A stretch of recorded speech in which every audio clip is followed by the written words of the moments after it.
अब alternating current, alternating EMF से जुड़ी हुई कुछ और बातें ध्यान रख देना।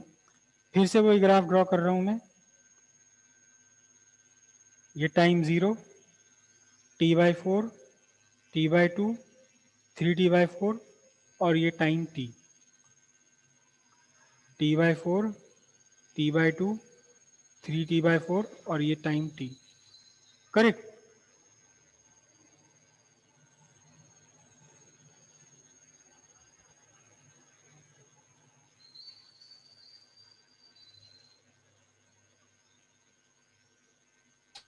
सर जय हिंद। जय हिंद मावी जी। ये मैं बना रहा हूं फिर से वही चीज जो पहले बनाई थी। ठीक है, ध्यान से देखना, ध्यान से देखना। ये टाइम T/2 पर 0 और 3T/4 पर मैक्सिमम, और फिर T पर पहुंच करके ये टाइम 0। ठीक है, ये है आपका क्या, EMF. E equals E0 sine omega T. अब इसमें कई सारी चीजें हम यूज करेंगे। देखो, फर्स्ट जो सबसे पहले हमें समझना है क्या, पीक वैल्यू। पीक वैल्यू का मतलब क्या है, ईएमएफ या करंट की वो वैल्यू जहां तक ये बढ़कर पहुंच रही है, E0 या -E0।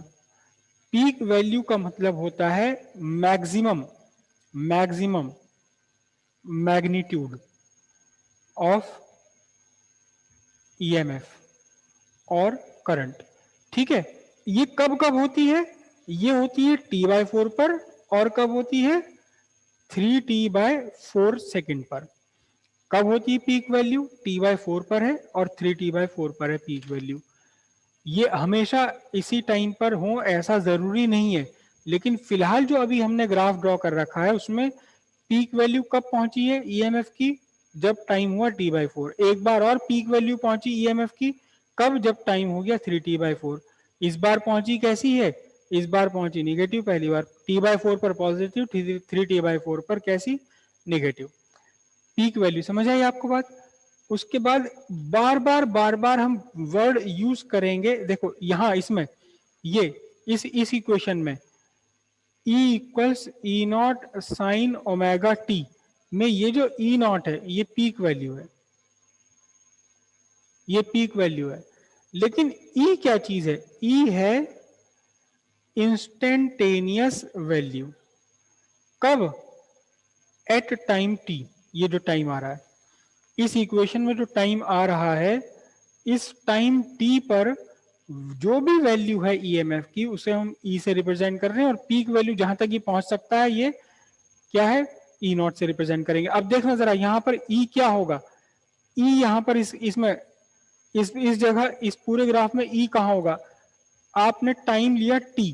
अब वो टाइम कुछ भी हो सकता है, T/4 से भी कम हो सकता है, या T/4 और T/2 के बीच का कोई टाइम हो सकता है, या T/2 3T/4 के बीच का टाइम हो सकता है। कोई भी आपने टाइम ले लिया, इस टाइम पर जो भी वैल्यू है this is called instantaneous value. Instantaneous value of EMF कब, एट टाइम T। ये टाइम T, स्मॉल t कौन सा वाला स्मॉल t है जो यहां इक्वेशन में आता है, स्मॉल t टाइम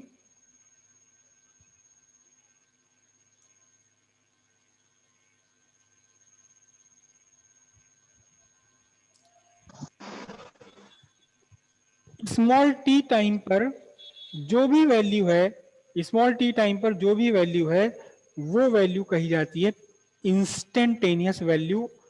कब, टाइम t पर। और इसी इक्वेशन में E0 है, E0 क्या है, पीक वैल्यू, जो भी मैक्सिमम जाती है, जितने भी वोल्ट तक मैक्सिमम जाती है। क्योंकि ऑल्टरनेटिंग ईएमएफ लगातार घट रहा बढ़ रहा है, जीरो टाइम पर बिल्कुल जीरो है तो कभी बहुत ज्यादा भी है। क्या होता है, कैसे है ये, हमारे घर में वोल्टेज आते हैं 220 वोल्ट, 220 वोल्ट आते हैं ना, तो 220 वोल्ट कभी भी कांस्टेंट नहीं होते ये। Hello sir. हाँ सर, तो ई। आप ये कह रहे हो कि टाइम टी पर मैंने यहाँ पहले क्यों ले लिया टाइम टी, यहाँ ले लो आप हाँ जी, टाइम हाँ टी, हाँ हाँ। यहाँ ले लो आप टाइम टी, ये ले लीजिए आप टाइम टी। तो इस टाइम टी पर जो भी वैल्यू है उसको भी इंस्टेंटेनियस वैल्यू ही कहा जाएगा। ये वैल्यू और ये वैल्यू अलग अलग होंगी, मैग्नीट्यूड में अलग हो सकती हैं और साइन में भी अलग हो सकती है, ये वाली पॉजिटिव ही है ये निगेटिव ही है, कहीं भी ले सकते हो आप, कोई भी टाइम ले सकते हो, लेना पड़ेगा भाई। अभी हम आगे बहुत सारी डेरिवेशंस करेंगे, उसमें यहां भी लेना पड़ सकता है टाइम, यहां भी लेना पड़ सकता है। जो भी आपने टाइम लिया है, जहां भी जो भी आपने टाइम लिया है उस टाइम पर ये वैल्यू कहलाई जाएगी इंस्टेंटेनियस वैल्यू। कैसे मतलब करेंगे सर टाइम? कहीं भी ले सके। हाँ फिर से पूछिए क्या पूछ रहे हैं। हमने ग्राफ बना रखा है इनमें, जैसे T/4 से लेके 0 तक है सर, मतलब कहीं भी ले सकते हैं इस ग्राफ में ये वैल्यू। हाँ कहीं भी ले सकते हैं, टाइम जीरो से लेकर टाइम कैपिटल टी तक, कहीं भी आपको टाइम लेने की जरूरत पड़ सकती है। लेंगे कहाँ? हम लेंगे वहां जहां हमारा काम बनता होगा, जहां हमें जरूरत होगी वहां का टाइम लिया जाएगा। ये बात समझ आई इतनी? Yes sir. ओके। हाँ, ये घरों में हमारे 220 वोल्ट आते हैं, लेकिन ये कांस्टेंट नहीं होते। अच्छा, बहुत बड़ा कंफ्यूजन सा होता है, बहुत बड़ा कंफ्यूजन होता है। क्या मैं जब ये कहता हूं कि ये 220 वोल्ट कांस्टेंट नहीं होते तो आप कहते हो हाँ जी हाँ, कभी तो 180 वोल्ट आ जावे और कभी 240 260 वोल्ट आ जावे। सही कह रहे हो जी आप बिल्कुल। बंदे 200 वोल्ट तो कभी कभार ही आवे, कभी ज्यादा आ जा कभी कम आ जा, कम ज्यादा भी तो ज्यादा ज्यादा तो आते ही ना, कम ही आवे जी। नहीं नहीं नहीं, जिस समय पूरे 220 वोल्ट आ रहे हैं उस समय भी कांस्टेंट नहीं है, उस समय भी कांस्टेंट नहीं है ये। उस समय भी वोल्टेज कहाँ, जीरो से लेकर के एक सर्टेन वैल्यू तक बढ़ रहे हैं। हालांकि वो सर्टेन वैल्यू 220 वोल्ट नहीं होती, अलग होती है। जीरो से बढ़ता है, बढ़ के फिर जीरो हो जाता है, फिर अपोजिट बढ़ता है, फिर भी जीरो हो जाता है। इस घटना बढ़ना, इन सबका एवरेज हमें दिखाई देता है 220 आ रहे हैं। जब 220 वोल्ट आ रहे हैं तो तब भी एक्चुअली जब आपका मीटर, आपके वोल्ट मीटर स्टेबलाइजर का वोल्ट मीटर पूरा बढ़िया एकदम ओरिजिनल 220 दिखा रहा है, तब भी एक्चुअली 220 नहीं है वो। कभी किसी इंस्टेंट पर जीरो भी है, कभी कभी किसी इंस्टेंट पर जीरो है, तो कभी किसी इंस्टेंट पर 50 वोल्ट भी है, कभी 100 वोल्ट भी है, कभी 220 वोल्ट भी है, कभी 220 वोल्ट से ज्यादा भी है। घटते बढ़ते रहते हैं, लगातार लगातार घटते बढ़ते रहते हैं, लगातार घटते बढ़ते रहते हैं। लेकिन वोल्ट मीटर की नीडल क्यों नहीं आगे पीछे जाती भाई? अगर आप ये कह रहे हो कि लगातार घटते बढ़ते रहे 220 वोल्ट, कभी जीरो है तो कभी 50 है कभी 100 है, तो फिर ये क्यों नहीं दिखाती, क्यों नहीं दिखाती? इसको ऐसे बनाया जाता है कि ये एक एवरेज दिखाए उस घटने बढ़ने का, उस घटते बढ़ते का एवरेज होता है ये एवरेज। और मीटर बनाने वाली कंपनी ने आपको क्या दिखाने के लिए मीटर बनाया है? उसने एवरेज ही दिखाने के लिए मीटर बताया। ये 100 वोल्ट 10 वोल्ट 20 वोल्ट 50 वोल्ट नहीं दिखाएगी, ये दिखाए भी एज एन एवरेज 220 वोल्ट आ रहे हैं, बढ़िया आ रहे हैं, सही आ रहे हैं, बढ़िया काम चल रहा है। लेकिन जब 220 वोल्ट है उस टाइम भी एक्चुअल में 220 वोल्ट तो बिल्कुल किसी एक पर्टिकुलर इंस्टेंट पर होंगे, उस इंस्टेंट के आगे पीछे कम वोल्ट भी होंगे ज्यादा वोल्ट भी होंगे, लगातार कॉन्स्टेंटली घटते बढ़ते रहते हैं। तो ये बात आपको समझ आई, पीक वैल्यू क्या है, इंस्टेंटेनियस वैल्यू क्या है। इस फिगर में इस इक्वेशन में ई नॉट है पीक वैल्यू और ई है instantaneous value, instantaneous value peak value. बात समझ आई? पीक वैल्यू नहीं बदलेगी, पीक वैल्यू मैं आपको बता ही दूं, ये जो 220 वोल्ट हमें एवरेज दिखाई देता है ये एक्चुअली 310 वोल्ट, बल्कि एग्जैक्टली स्पीकिंग 311 वोल्ट के आसपास होता है। अभी हम इसे कैलकुलेट भी करेंगे। मतलब यह है कि जीरो से लेकर के 311 वोल्ट तक बढ़ता है, फिर 311 वोल्ट से घट करके जीरो हो जाता है, और इस पूरे का एवरेज, इस पूरे का एवरेज हमें पता लगता है 220 वोल्ट। अब भाई ये तो बात गलत है, 200 भाई 311 311 311 का तो आधा कितना होना चाहिए, 100 समथिंग होना चाहिए, 151 156 के करीब। 156 क्यों नहीं है, 220 क्यों है? ये एसी है, ये एसी है, इसमें ऐसी होता है। कैसे होता है अभी मैथमेटिकली आप खुद पता लगा लो कैसे होता है। तो एक्चुअल में हमारे घर पर जब वोल्टेज 220 आ रहे हैं उस टाइम भी 220 नहीं आ रहे, कभी किसी टाइम पर 0 भी है, तो कभी किसी टाइम पर 50 वोल्ट है, कभी किसी टाइम पर 100 वोल्ट है, किसी टाइम पर 200 वोल्ट, 220, 200, 250 वोल्ट है, तो कभी 311 भी है। फिर 311 से घट करके फिर 0 हो जाते हैं। और इसके घटते बढ़ते वोल्टेज, ये जो वोल्टेज का घटना बढ़ना है, इस पूरे का ओवरऑल इफेक्ट मिल करके हमें हमें लगता है जैसे कि 220 वोल्ट आ रहे हैं। बात इतनी समझ आई? किसी को कोई कंफ्यूजन? कोई भी जरा सा भी कंफ्यूजन हो अभी पूछ लो, क्योंकि लेसन बेहद बेहद खतरनाक लेसन है और आप सब इस समय है खतरों के खिलाड़ी। देखो ध्यान से समझो फिर से, ये कॉइल है, कॉइल की ये पोजीशन थी, मैग्नेटिक फ्लक्स सारा इससे पास हो रहा था और यहां मैंने अपना टाइम रखा 0।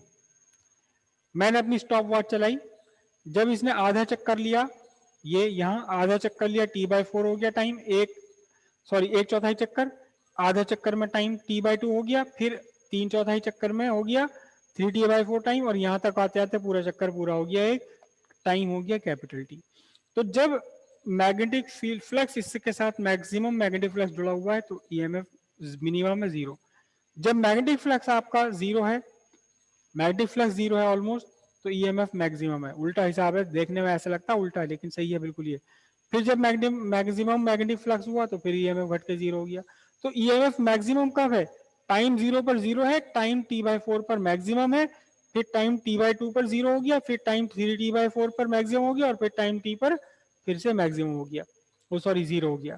तो 2 बार ईएमएफ मैक्सिमम जाता है, एक बार पॉजिटिव मैक्सिमम T/4 पर, एक बार निगेटिव मैक्सिमम कब? 3T/4 पर। कब कब जाता है? जब आपका जो प्लेन ऑफ कॉइल है वो पैरेलल टू मैग्नेटिक फील्ड आ जाएगी। देखना ध्यान से, ये इस time plane of coil, this is the plane of coil, plane of coil is perpendicular to magnetic field, plane of coil perpendicular to magnetic field है, लेकिन perpendicular drawn on the plane of coil is parallel to magnetic field. बड़ी गजब की language है, बड़ी खतरनाक language है। कभी तो क्या हो जी परपेंडिकुलर, वो वाले बच्चे की बात बताऊं सर, मुझे तो यूं समझ में आता है कि अभी तो कह रहे थे परपेंडिकुलर, अभी कह रहे हो पैरेलल, कभी तो पैरेलल कहने लगो, कभी परपेंडिकुलर कहने लगो, हमें यूं समझ में आता है क्या कह रहे हो। सर ये लोंडा हाँ कहाँ का?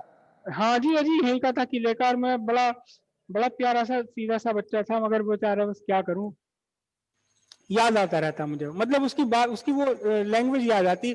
सर मुझे यूं ही समझना आता, कभी तो कहो पैरेलल, कभी कहो परपेंडिकुलर, कभी पैरेलल भी कह रहे हो, परपेंडिकुलर भी कह रहे हो, सर मुझे ये समझ नहीं आ रही बिल्कुल भी। और बस क्या बताऊं अब, लेकिन ठीक है अपना काम चला रहा, पैसे वैसे बढ़िया कमा रहा। देखो ध्यान से, ये मैग्नेटिक फील्ड है, रेड वाला पेन, रेड वाला फैन मेरा मैग्नेटिक फील्ड है, और ये कॉयल है। जब कॉयल परपेंडिकुलर है मैग्नेटिक फील्ड के, तो फिर कॉइल पर ड्रॉ किया गया परपेंडिकुलर पैरेलल है मैग्नेटिक फील्ड के, पैरेलल भी है मैग्नेटिक फील्ड के, पैरेलल भी है, परपेंडिकुलर भी है। परपेंडिकुलर कौन है? Plane of coil. पैरेलल कौन है? Perpendicular drawn on the plane of coil, area vector, area vector parallel है मैग्नेटिक फील्ड वेक्टर के। तो जब एरिया वेक्टर मैग्नेटिक फील्ड के पैरेलल है तब ईएमएफ मिनिमम। जब आपका एरिया वेक्टर मैग्नेटिक फील्ड के परपेंडिकुलर आ जाए, एरिया वेक्टर मैग्नेटिक फील्ड के परपेंडिकुलर आ गया, तो फिर इसका मतलब क्या हुआ, ये जो प्लेन ऑफ कॉइल है, this plane of coil is parallel to magnetic field, तब आपका ईएमएफ मैक्सिमम पहुंचेगा। फिर उसके बाद जब आपकी coil perpendicular to magnetic field आ गई, एरिया वेक्टर पैरेलल हो गया, एंटी पैरेलल हो गया मैग्नेटिक फील्ड के, तो फिर से ईएमएफ 0 हो गया। और फिर यहाँ पर 3/4 पर फिर से क्या हुई, फिर से coil, plane of coil is parallel to magnetic field, फिर से क्या हो गया, ईएमएफ मैक्सिमम हो गया, माइनस नेगेटिव हो गया। ऑल्टरनेटिंग करंट से पहले एसी जनरेटर पढ़ाने का मेरा यही कॉज है कि आप इसके वेरिएशन को समझें कि कैसे वेरिएशन हो रहा है, किस तरह से टाइम पर डिपेंडेंट है इनकी वैल्यू। देखो ध्यान से, ईएमएफ की वैल्यू टाइम डिपेंडेंट है। कैसे डिपेंडेंट है कि टाइम 0 पर ईएमएफ 0 है, टाइम T/4 पर मैक्सिमम है, फिर 0 है, फिर मैक्सिमम नेगेटिव, फिर 0। ओरिएंटेशन पर डिपेंडेंट है, ओरिएंटेशन पर डिपेंडेंट है। यहाँ एरिया वेक्टर और मैग्नेटिक फील्ड वेक्टर के बीच में एंगल 0 है, यहाँ पर area vector magnetic field vector के बीच में एंगल π/2 है। यहाँ एरिया वेक्टर और मैग्नेटिक फील्ड वेक्टर के बीच में एंगल है पाई 180 डिग्री। यहाँ एरिया वेक्टर और मैग्नेटिक फील्ड वेक्टर के बीच में एंगल है कितना, 3π/2, और यहाँ area vector magnetic field vector के बीच में एंगल है 2π। एंगल पर भी एंगल और टाइम दोनों एक ही तो बात है ये। एक ही बातें हैं, टाइम के हिसाब से ले लो या एंगल के हिसाब से ले लो। यहां यहां क्या है, यहां आपकी प्लेन ऑफ कॉइल, मैंने कल वो पूरी बनाई तो थी, वो कहां है वो, ये बनाई तो थी ये रही। यहां plane of coil perpendicular to magnetic field है, लेकिन area vector parallel to magnetic field है। लिख दूं जरा, लो मैं लो, area vector magnetic field vector के पैरेलल है। यहां plane of coil parallel to magnetic field है, लेकिन area vector perpendicular to magnetic field है, तभी तो 90 डिग्री बन रहा है उन दोनों के बीच में। एरिया वेक्टर मैग्नेटिक फील्ड के बीच का एंगल 90 π/2 क्यों, क्योंकि एरिया वेक्टर मैग्नेटिक फील्ड के परपेंडिकुलर है। यहां पर plane of coil perpendicular to magnetic field आ गया, तो फिर से यहाँ area vector parallel to anti, actually anti parallel to magnetic field हो गया। फिर यहां आकर क्या हो गया, फिर यहां आकर फिर से वापस एरिया वेक्टर कैसा हो गया, परपेंडिकुलर टू मैग्नेटिक फील्ड हो गया, और फिर यहां आकर फिर से area vector parallel to magnetic field vector हो गया। सारी बातें बिल्कुल ध्यान में रखनी है। जब हम एसी पढ़ेंगे, जब हम एसी पढ़ेंगे तो हमें ये सारी बातें याद एक साथ माइंड में रखनी, एक साथ इनको यूज करना है, एक साथ यूज करना है। किस किस को यूज करना है, स्पीड, क्लच, फिर ब्रेक और स्टीयरिंग। जब मोड़ आएगा तो हम इंडिकेटर भी यूज करेंगे, और इंडिकेटर यूज करने के बावजूद भी सामने वाला नहीं सुन रहा तो हॉर्न का भी यूज करेंगे। 6 चीजें एक साथ यूज करते हो जब आप अपनी गाड़ी ड्राइव कर रहे हो। आपको स्पीड का भी कंट्रोल है, जिस टाइम स्पीड पर आपका ध्यान है उस टाइम आपका क्लच पर भी ध्यान है, उस टाइम आपका ब्रेक पर भी ध्यान है, उस टाइम आप इंडिकेटर पे भी ध्यान रखे हुए और हॉर्न पे भी आपका अंगूठा रखा हुआ है। सब कुछ एक साथ जब आप मेंटेन करके चलते हैं, जब सब कुछ एक साथ आपस में एक दूसरे के साथ, इसे वर्ड बोलते हैं क्या, SYNC, सिंक, सिंक्रोनाइजेशन, इसे बोलते हैं सिंक्रोनाइजेशन। जब ताल, हिंदी में क्या बोलेंगे, तालमेल, कोऑर्डिनेशन, बढ़िया वर्ड यूज दे रहे हैं ये, कोऑर्डिनेशन। जब इन सब चीजों का आप तालमेल बिठा करके चलेंगे, सब एक साथ तालमेल में होंगे, तो अब आप सेफ हैं बिल्कुल। सड़क पर आप भागे जाओ 100 की स्पीड में, 120 की स्पीड में, कोई दिक्कत नहीं, इन सब पर आपका भरपूर कंट्रोल है। तो ऐसी यहाँ ये टाइम है, ये ओरिएंटेशन है, प्लेन ऑफ कॉइल के ओरिएंटेशन और एरिया वेक्टर मैग्नेटिक फील्ड का orientation, peak value, instantaneous value, ये सारी चीजें जब एक साथ आप अपने माइंड में रखोगे तो एसी से ज्यादा इंटरेस्टिंग चैप्टर कोई सा भी नहीं है। सबसे बढ़िया चैप्टर है, सबसे इंटरेस्टिंग चैप्टर है ऑल्टरनेटिंग करंट, ये वाला ऑल्टरनेटिंग करंट। क्यों, क्योंकि इसमें नींद नहीं आती, हल्के हल्के झटके देता रहता बार बार, ये सुलाता नहीं है, नींद नहीं आती इस लेसन में, हल्के हल्के झटके देता रहेगा, ये जगाए रखेगा, बिल्कुल कॉन्स्टेंटली जगाए रखेगा। बात समझ आई है इतनी, पीक वैल्यू, इंस्टेंटेनियस वैल्यू की बात समझ आई। अभी हम और भी कई सारी वैल्यूज निकालेंगे, अभी तो सिर्फ स्पीड और क्लच है, अभी तो इसमें ब्रेक, स्टीयरिंग, इंडिकेटर, हॉर्न सब कुछ आने हैं इसके अंदर, सब कुछ लगाना है। और अगर बाय द वे आप कार नहीं उड़ रहे, कार नहीं है बल्कि आप बैठे हो पायलट की सीट पर, तो आपको एक चीज और याद देखनी पड़ेगी, थ्रोटल। उसमें एक और चीज जुड़ जाती है कि उसे आपको कंट्रोल करके रखना है कि कितना थ्रोट चल रहा है इसके ऊपर। तो ये भी एरोप्लेन, ये एरोप्लेन भी क्या है, तो हवाई जहाज से भी ऊपर रॉकेट साइंस है, पूरी रॉकेट साइंस है ये। बढ़े आगे इससे,